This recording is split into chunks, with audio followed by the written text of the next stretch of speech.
Yeah, surprisingly, the food is more expensive than it was in Phnom Penh or even Vietnam. I'm just coming back from a restaurant where the rice dish was $3.50, which is around 80,000 or 90,000 Vietnamese dong. For that, you could get, pretty good dish in Vietnam, Saigon. And the food is, in my opinion, not as tasty as in Vietnam, but it is good for a different experience, the Cambodian way of life. And I was saying about the hairdressers. They started just shampooing my head on the spot, which was strange because all bits of foam were going over my face and clothes. I mean, not a lot, but just little flecks of foam. And I just prefer the way they do it everywhere else, where you go to the basin and then they shampoo your hair. We eventually did go to the basin, but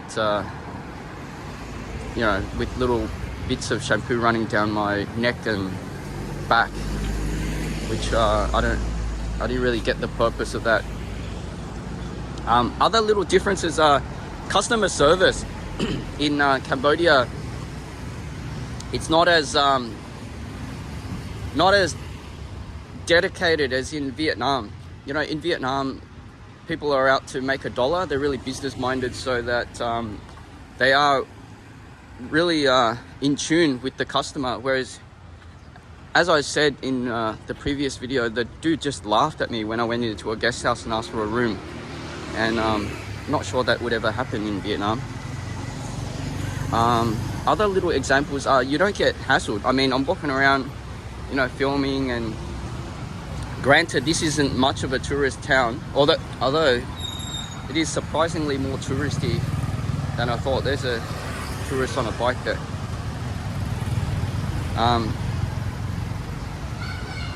But you don't really get hassled by touts. Speaking of hassled by touts, when we went to the bamboo train in Battambang, I read some of the reviews. They were saying that the bamboo train's not worth it because it's a short ride and then you get hassled by the vendors at the end, at the pit stop. But the vendor was pretty charming, even though she was really putting on the hard sell. It was a young girl that was pretty well versed in English, so it made it better. But yeah, she was really putting on the hard sell. Like her pitch was basically this. She was, have a seat, it's free to have a seat, you don't need to buy anything. And then as soon as I took a seat, and the two girls with me didn't take a seat, but I took a seat, and she tried to get me to buy a water or a drink. The water was 2,000 real, about 50 cents US. And then she just jumped into trying to sell me on a t-shirt for $6 US. And I didn't even have a chance to take a sip of the water, barely, because I was saying, yeah, can you let me have a drink of the water?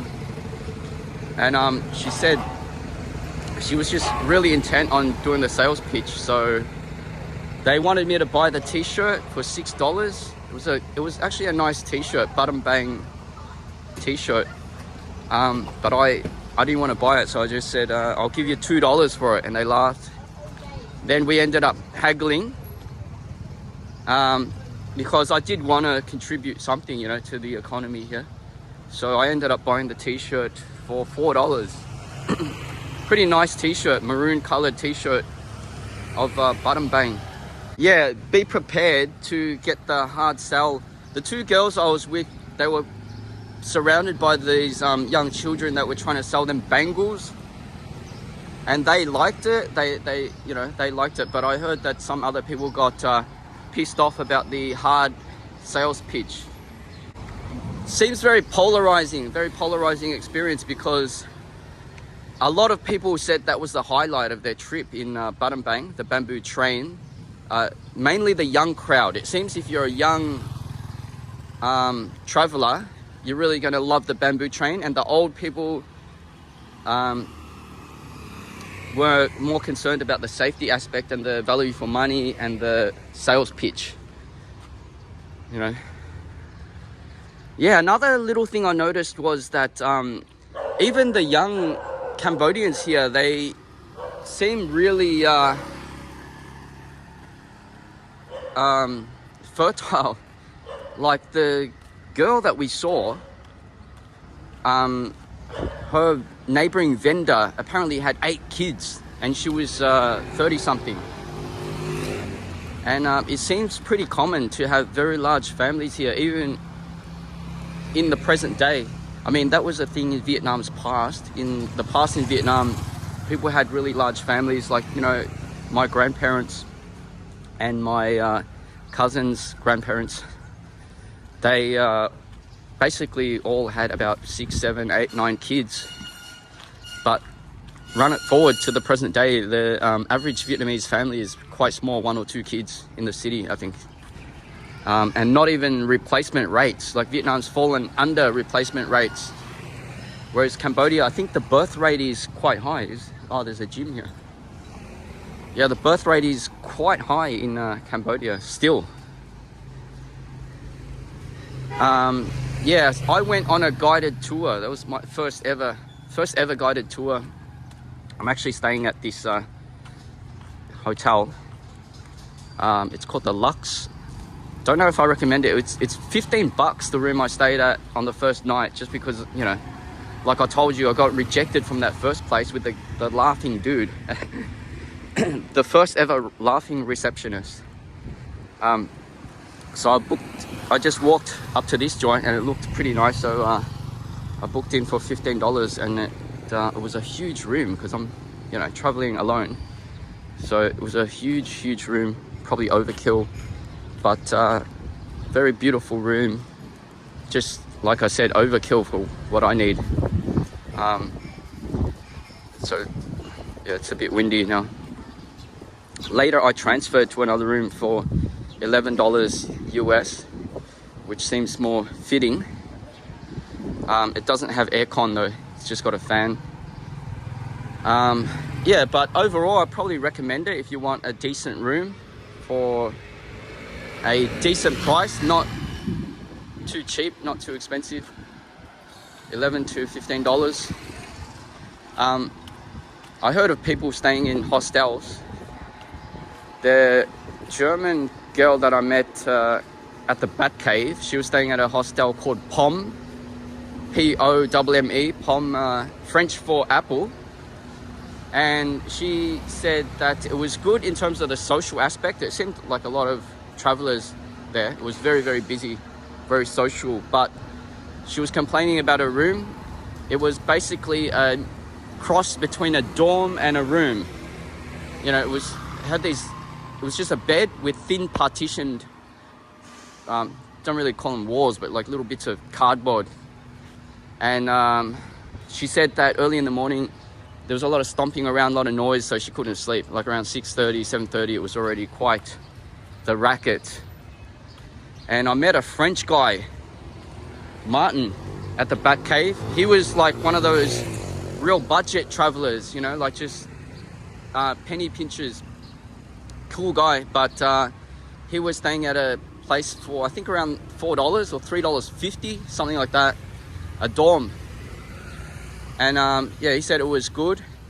He booked his motorbike for $8 and then just went to all the spots that we went to by himself, so he saved a lot of money. The tour I booked cost $15. It's called half day tour with Bun.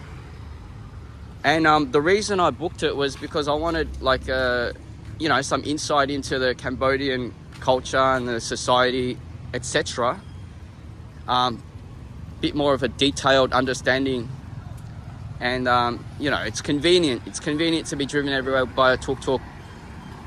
And yeah, I don't know. It was a mixed. My opinions on it is pretty mixed because the guy his English was pretty good, but then he everything he was saying to us, it seemed really scripted, like he was just reading it off rote memory.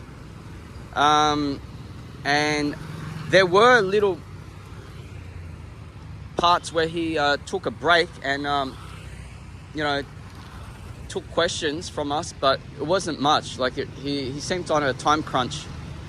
So he's got really good reviews on TripAdvisor, was why I booked him.